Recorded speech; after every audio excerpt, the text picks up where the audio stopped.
మంచి మాట అండి. నీకు 100 కోట్ల ఆస్తున్నా 100 ఏళ్ళు బ్రతకలేవు. నీవు 10 ఇళ్ళు కట్టుకున్నా ఉండేది ఒక ఇంట్లో మాత్రమే. డబ్బు సంపాదించడం కాదు, మనుషుల్ని సంపాదించుకో. అదే నీకు కోట్ల విలువైన ఆస్తి. మంచి మాట అండి.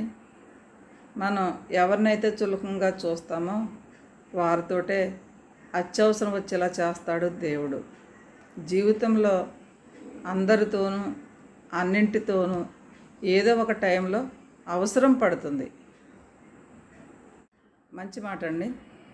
నీ బాధను పంచుకోవటానికి ఎవ్వరూ ఉండకపోవచ్చు, నీ కన్నీళ్లు తొడవటానికి ఎవ్వరూ ఉండకపోవచ్చు, కానీ నీ తప్పులను చూపించడానికి చాలామంది ఉంటారు.